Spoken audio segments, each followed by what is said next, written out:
নমস্কার দর্শকবৃন্দ, আমি কৃষ্ণকান্ত সিনহা শিলচর জবার আপনাদের সবাইকে স্বাগত জানাই। ইম্পর্টেন্ট গুরুত্বপূর্ণ একটা খবর নিয়ে আসলাম, সঙ্গে থাকবেন। ভিডিওটা দেখার সঙ্গে সঙ্গে চট্টগ্রাম লাইক কমেন্ট করে যাতে সবার কাছে গুরুত্বপূর্ণ খবরটা পৌঁছে থাক। দর্শকবৃন্দ, বন্যার অনেকটা আপডেট আছে, আপনার সঙ্গে থাকবেন। দর্শকবৃন্দ, প্রথম আপডেট হচ্ছে আমাদের সেই বরাক নদীর অন্নপূর্ণা ঘাটের যে জলের স্তর 9টা অবধি জলের স্তরটা হচ্ছে 21.10 সেন্টিমিটার এবং ঘন্টায় 2 থেকে 3 সেন্টিমিটার করে বাড়ছে। যে স্পিডে গতকালকে বেড়েছিল সেই স্পিডে আর এখন বাড়ছে না দর্শকবৃন্দ, এখন ঘন্টায় 2-3 সেন্টিমিটার করে বাড়ছে বলে সেটা জানা গেছে। আরেকটা ইস্যু হচ্ছে আমাদের শিলচরের বেরেঙ্গার নাথপাড়া যে নদীর যে বাঁধ, সেই বাঁধ ইস্যু দর্শকবৃন্দ।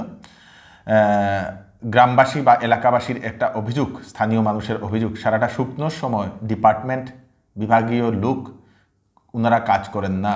যে সময় নদী জল যে সময় বাড়ে সে সময় ওনারা সেই নদীর বাঁধ সেই ঠিক করার জন্য ওনারা লেগে যান এবং প্রশাসনের এবং সরকারের তার ব্যাপারে একটু নজর দেখা দরকার, একটু কড়া নজর দেখা দরকার। কারণ শুকনো সময় যদি কাজ করা না হয় তাহলে এখন সেই বৃষ্টির সিজনে যে সময় ওয়ার্নিং লেভেল, যে সময় ডেঞ্জার লেভেল ক্রস করে নিয়েছে নদীর জল, সেই সময় যদি কাজ করা হয় তাহলে কীভাবে চলবে? আজকে সেই এরিয়া, সেই জায়গাটা, সেই বাঁধটা দেখে আসলেন তৃণমূল সাংসদ সুস্মিতা দেব মহোদয়া। উনি ওয়াটার রিসোর্স মন্ত্রী পীযূষ হাজারিকা মহোদয়কে উনি বিভিন্ন প্রশ্ন করেছেন যে সেই নদীর বাঁধের এই অবস্থা কেন। দর্শকবৃন্দ, সেখানে বাঁশ দিয়ে পাইলিং করা কোন দেশে টেকনোলজি বলে উনি সেরকমই একটা প্রশ্ন উত্থাপন করেন। সেখানে দেখা গেছে সেই বাঁধটাতে বাঁশ দিয়ে সেই পাইলিং করা হয়েছে। দর্শকবৃন্দ, আজকে আমি বেরেঙ্গায় নাথপাড়ায় এসেছি এবং এখানের স্থানীয় অনেক জনসাধারণ রয়েছেন। ঠিক এই জায়গাতে মার্চ মাসে তৃণমূল কংগ্রেস একটা আন্দোলন করেছিল যে ড্রাই সিজন থাকতে থাকতে এই কাজটা শেষ করে। কিন্তু আমরা দেখতে পেরেছি যে ওয়াটার রিসোর্স মিনিস্টার যিনি গুজরাট ঘুরছেন আর রোজ ওনার ফেসবুকে একটা ছবি দিন যে সব অল ইজ ওয়েল, সব ঠিক আছে। ওনার উচিত যেখানে এই ধরনের থার্ড ক্লাস কাজ হয়েছে, যেখানে বাঁশ দিয়ে পাড় ভাঙ্গন ঠিক করার চেষ্টা করে হচ্ছে, যেখানে সিজন মতো কাজ হয়নি, মাননীয় মন্ত্রীর এখানে আসা উচিত। আপনি তো ওইখানে ঘুরছেন যেখানে সব ঠিক আছে, যেখানে আপনার ডিপার্টমেন্ট ফেল করছে আপনি সেখানে আসছেন না কেন? আজকে বরাক নদীর স্রোত আর লেভেল, জলের লেভেল ডেঞ্জারের উপরে চলে গেছে। এই পাড়টা যদি ভেঙে যায় সমস্ত শিলচর শহর 20 মিনিটের মধ্যে এটার শিলচর শহরে ফ্লাডিং হয়ে যাবে। সো মুখ্যমন্ত্রীকে বলছি, ওয়াটার রিসোর্স মিনিস্টারকে বলছি যে আপনি আপনার নজরটা শিলচরের দিকে দিন। আপনি বেঙ্গল গিয়ে মমতা ব্যানার্জির রাস্তার কথা বলছেন, নিজের কাজের উপরে এসে আগে ফোকাস করেন, নালে শিলচরের মানুষ ঠিক আগের বারের মতো আবার বিপদে পড়বে। শিলচরে 132 বছর পর রেকর্ড বৃষ্টি দর্শকবৃন্দ, রেকর্ড এরকম বৃষ্টি এই প্রথমবার 132 বছর পর দর্শকবৃন্দ। যেটা জানা গেছে বিগত 24 ঘন্টাতে 415.8 মিলিমিটার বৃষ্টি হয়েছে দর্শকবৃন্দ, যেটা হাইয়েস্ট 1893 ইংরেজিতে ছিল। মোট 290.3 মিলিলিটার বৃষ্টি হয়েছিল দর্শকবৃন্দ। IMD এর সেরকম একটা রিপোর্ট, মানে এইবার সব থেকে হাইয়েস্ট বৃষ্টি হয়েছে বলে এরকম প্রকাশিত হয়েছে দর্শকবৃন্দ। প্রচণ্ড বৃষ্টি এবং সেই বন্যার কারণে দর্শকবৃন্দ শ্রীভূমি, কাছাড়, হাইলাকান্দি 3টা জায়গাতেও 2 এবং 3 তারিখ সেই স্কুল কলেজগুলো বন্ধর ঘোষণা করে দেওয়া হয়েছে বলে সেটা জানা গেছে দর্শকবৃন্দ। জানা গেছে শ্রীভূমি জেলার আসিমগঞ্জ দুর্লভপুর গ্রামে 2টা জায়গাতে নদীর ভাঙন দর্শকবৃন্দ। লঙ্গাই নদী ভেঙে বিভিন্ন সেই অঞ্চলের বিভিন্ন গ্রামগুলো এখন সেই বন্যার জল ঢুকেছে। আজকে সারাটা দিন সেটা দেখা গেছে।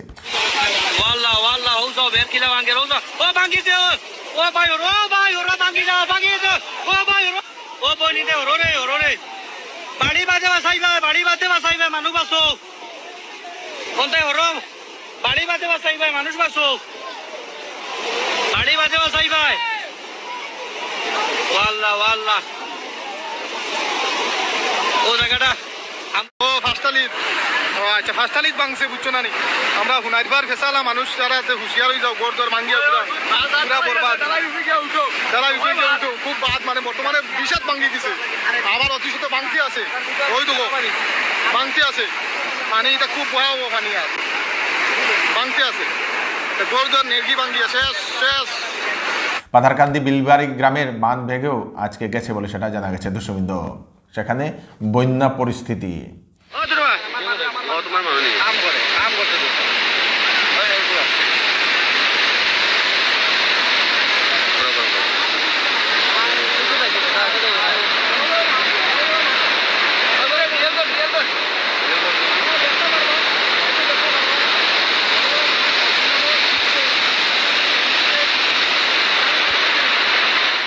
যদি আপনারা চাকরি খুঁজছেন, ডেলিভারি বয়ের আপনারা চাকরি করতে পারেন, ফ্লিপকার্ট ডেলিভারি বয় উধারবন্দ অঞ্চলের জন্য আপনাদের বাইক, স্কুটি অথবা একটা বাইসাইকেল থাকলেই হবে। বাইক থাকলেও হবে, স্কুটি থাকলেও হবে, একটা সাইকেল থাকলেও হবে, আপনারা ডেলিভারি বয়ের কাজ করতে পারেন।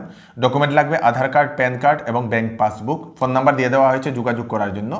যদি উধারবন্দ এরিয়াতে আপনারা থেকে যদি ডেলিভারি বয়ের কাজ করতে চান 9678646521, আরেকটা নম্বর 7002557476, এই দুইটা নম্বরে কল করে আপনারা ওনাদের সঙ্গে ইন্টারভিউর জন্য যোগাযোগ করে নিন। সেল সেল সেল চৌধুরী টেক্সটাইলে চলছে সেল। বিবাহ এবং গরমের কাপড়ের উপর 10 থেকে 70% ডিসকাউন্ট। বিবাহ এবং ফ্যান্সি কাপড়ের উপর থাকছে ফ্ল্যাট 20% ডিসকাউন্ট। সঙ্গে থাকবে আকর্ষণীয় উপহার। 10 দিনের ভিতরে বিক্রিত মাল পছন্দ না হলে ফেরত নিয়ে যেতে পারবেন।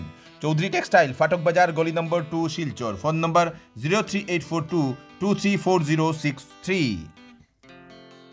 শামসুন্দর জুয়েলার্স শিলচর আপনাদের জন্য নিয়ে এলো ধামাকাদার মনসুন অফার। সীমিত সময়ের জন্য এখানে পাচ্ছেন প্রতি গ্রাম সোনার মূল্যের উপরে 200 টাকা ছাড় এবং মজুরির উপর 50% ছাড় এবং হীরের গহনার দামের উপর 20% ছাড়।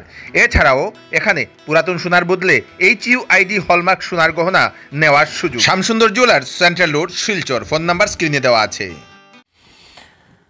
কাছাড় জেলার উধারবন্দ লাঠির গ্রামে মধুরা নদীর জল বাড়ার কারণে হয়েছে বন্যা। সেই এলাকাতে স্থানীয়দের মতে 36 বাংলার পরে এই প্রথমবার জল হয়েছে বলে স্থানীয়রা সেটা জানিয়েছেন।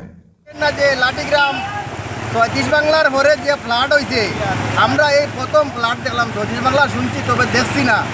আজকের এই যে ফ্লাড, এটা বিষাক্ত ফ্লাড, মানে খোয়ার মতো না, দেখার মতো না। যদি আপনারা চতুর্দিকে ঘুরিয়ে দেখেন, মিডিয়ার মাধ্যমে প্লাস আপনারা নিজে যদি আইয়া সহযোগিতা করতে পারেন, তাহলে বুঝবা এই যে ফ্লাড ক্ষতি, মানে বিষাক্ত ক্ষতি। বিশেষ করিয়া গরু যে বই যারা আছে এরার লাগিয়া খাওয়ার অসুবিধা হয়েছে। এরপরে এলে আমরা মানুষ চলাচল, সবজি সাবজি অনেক জিনিস ভয় করছি, হওয়ার মতো না দাদা। কিন্তু বিশেষ করিয়ার জেলা প্রশাসকরে প্লাস আমরা কানুনের সহায়তা যারা আছে, তারা যাতে আমরা এই ক্ষয়ক্ষতিগুলো দেখে বা আমরা কিছু অনুদান দেয়, এটাও আমরা যথেষ্ট। আমরা দিয়ে একটু লক্ষ্য যদি করিয়া থাকে কারণ বা জেলা পরিষদ এইগুলা আমরা উপর লেভেল যারা আছে, প্লাস হিমন্ত আমারও হইয়ার আপনি আইতে পারেন, হেলিকপ্টার লইয়ে একবার ঘোরাফেরা করিয়া দেখুন আমরা এই দুঃখ দশা কীভাবে চলের। কাটাখাল নদীর জল ঢুকেছে শালচাপড়া অঞ্চলে। দর্শক, কাটাখাল নদীর জল ঢুকেছে প্রতি বছর সেই এরিয়াতে, সেই এলাকাতে সেই জল সেই ভাঙে, সেই বাঁধটা ভাঙে, আবার জল ঢুকে, এরকম সেই গ্রামবাসী এরকম জানিয়েছেন। দর্শক, আমরা বর্তমানে কাটাখাল নদীর সম্মুখে দাঁড়িয়ে আছি। আমরা বৃহত্তর এই শালচাপড়া জিপিরও আমরা যুবক এবং আমাদের প্রতিনিধি আদিত্যগিরি সিনহা মহাশয়। কিন্তু এই যে কাটাখাল নদীর যেটা অবস্থা, বিগত আজকের প্রায় 22-23 ইংরেজিতে সেই একই অবস্থায় চলছে। আমাদের এই দুর্গতিটা চলেই আসছে। যেমন এই জায়গাটা প্রত্যেকটা বছর বর্ষার সিজন আসার পরেই এই অঞ্চলটা, এই দিকে জল ঢুকেই আমাদের বৃহত্তর শালচাপড়া অঞ্চলটা জলে প্লাবিত করে।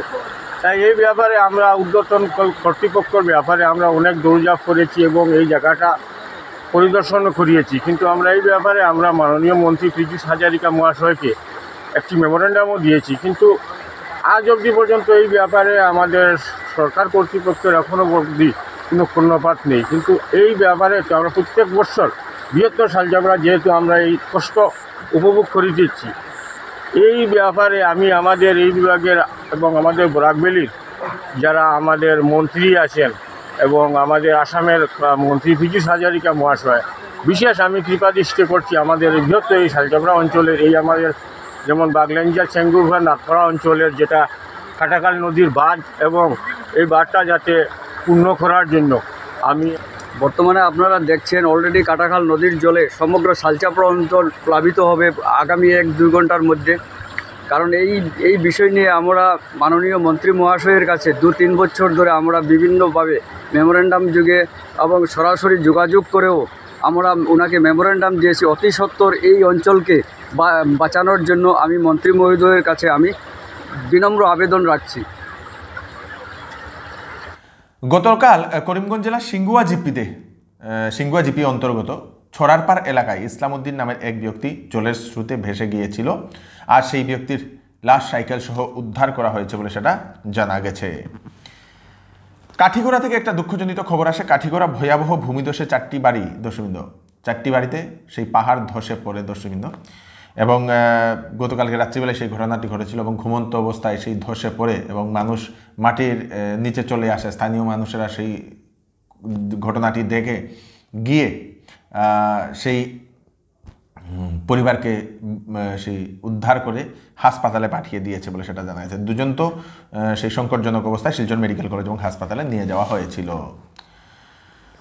কাছাড় জেলার সোনারী কপ্তানপুরের 16 খণ্ডের বাসিন্দা নুরুল হক বরভুইয়া এর 7 বছরের পুত্র জাবির হোসেন বরভুইয়া বাড়ির উঠোনে বন্যার জলে মৃত্যুবরণ করেছে বলে সেটা জানা গেছে। রবিবার দুপুরে ঘটে দর্শকবৃন্দ এই ঘটনাটি। পরে পুলিশকে খবর দেওয়া হয়। পুলিশ ঘটনাস্থলে গিয়ে পৌঁছে সেই ছোট শিশুটির লাশটিকে ময়নাতদন্তের জন্য পাঠিয়ে দিয়েছে। দুর্লভছড়া, সেই শ্রীভূমি জেলার দুর্লভছড়া আনিপুর পাঁচডালি সিংলা নদীর বাঁধ ভেঙে গেছে বলে সেটাও আজকে দেখা গেছে দর্শকবৃন্দ। মানে চারদিকে শুধু সেই বাঁধই ভাঙছে, এরকম কিছু দৃশ্য দেখা গেছে। বরখলা ও পশ্চিম শিলচর এলাকার অসংখ্য গ্রামে ইতিমধ্যেই বন্যার জলে প্লাবিত।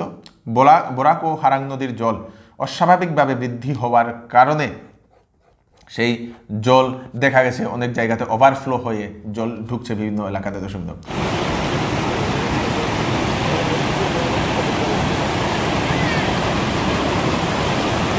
মধুপুর মাসিমপুরের যে একটা মাত্র সড়ক রাস্তা এবং বাঁধ, সেই রাস্তা অনেক দিন ধরে এখানে রাস্তা একবার স্যাংশনও হয়েছে, কিন্তু যা জানতে পারলাম এখানে জনগণ বললেন যে ঠিকাদার অর্ধেক সমাপ্ত করে উনি কাজ ছেড়ে চলে গেছেন, এবং এই রাস্তার জন্য এলাকার মানুষ আজকে এই বন্যায় প্রত্যেকের ঘরের মধ্যে জল, এই রাস্তার উপর দিকে জল অতিবাহিত হচ্ছে। এবং বিশেষ করে এই মাত্র প্রায় আধা ঘন্টা আগে যেভাবে এই মেইন সড়কটা এইভাবে ভেঙে গেছে, যে পুরা রাস্তাটা নদীর জলের ধাক্কায় পুরো রাস্তাটা চলে গেছে। এই এলাকার মানুষ এখন আর চলাচলের মতো কোনো রাস্তা নেই। এই রাস্তাটা একটা দুর্বিষহ অবস্থা। আমরা এটা নিয়ে জেলাধিপতির সাথে কথা বলবো, যাতে অতি সত্বর এই এলাকার মানুষ, এখানে দুর্ঘটনা হওয়ার আশঙ্কা আছে। আমরা সাধারণ জনগণকে অনুরোধ করবো এত অঞ্চলের মানুষকে যেন এই রাস্তা থেকে যেন রাত্রে নেশা চলাচল না করেন, এবং অতি সত্বর যেন এখানে একটা ব্যবস্থা করে দেওয়া হয়। মোটের উপর সমস্ত আসামের বিভিন্ন প্রান্তে প্রান্তে জল দর্শক। আসামের মাননীয় মুখ্যমন্ত্রী ডক্টর হিমন্ত বিশ্ব শর্মা মহোদয় সেটা আশ্বাস দিয়েছেন যে যারা বন্যায় প্লাবিত হয়ে যারা সেই ক্যাম্পে গিয়ে আছেন, আশ্রয়স্থলে যারা আছেন সেই রিলিফ ক্যাম্পে, তাদেরকে সঠিক সময়ে ভালোভাবে রিলিফ দেওয়া হবে। সেটা আজকে আমি নিজের সচক্ষেও দেখেছি। শিলচরের বেরেঙ্গার সেই বেতুকান্দির যে গ্রাম, সেই যে গ্রামটা সেই বন্যায় নদীর পাড়ের গ্রাম, বন্যায় প্লাবিত হওয়ার কারণে সেখানের মানুষ গিয়ে বেতুকান্দি এলপি স্কুলে আশ্রয় গ্রহণ করেছিলেন। সেখানে হেডমাস্টার মহোদয়া উনি ডিডিএমএকে উনি যে সময় রিপোর্ট পাঠান, তৎসঙ্গে সেই ডিডিএমের তরফ থেকে রিলিফের ম্যাটেরিয়ালস দেওয়া হয়েছে দর্শক। এইবার খুব ফাস্টে কাজ হচ্ছে। ধন্যবাদ ডিডিএমএকে, ধন্যবাদ আসাম সরকারকে। আসাম, মিজোরাম, মণিপুর, মেঘালয়, ত্রিপুরা এই স্টেটগুলোতে আগামী 2 দিন মধ্যম স্তরে বৃষ্টি হবে বলে সেটা আইএমডি সেটা সতর্কবার্তা জারি করে দিয়েছে দর্শকবৃন্দ। আগামী 2 দিন মধ্যম স্তরে সেই মাঝারি ধরনের বৃষ্টি হবে বলে সেটা জানিয়ে দিয়েছে দর্শকবৃন্দ। তো এই হচ্ছে আজকে স্পেশাল আপডেট আপনারা তাড়াতাড়ির জন্য সাথে সবাইকে পাঠিয়ে দেবেন যাতে সবার কাছে পৌঁছে যাক। আপনাদের এরিয়াতে কি কন্ডিশন আপনারা কমেন্টে নিশ্চয়ই জানাবেন, এরিয়ার নাম সহ। আমরা চেষ্টা করবো আপনাদের এরিয়াটাকে কভার করার জন্য। আমি কৃষ্ণকান্ত সিনহা, আবার আপনাদেরকে ফ্রেশ আপডেট নিয়ে আবার আপনাদের সবার সামনে ফিরে আসবো। ততক্ষণ আপনারা সুস্থ থাকবেন, সেফ থাকবেন। ধন্যবাদ।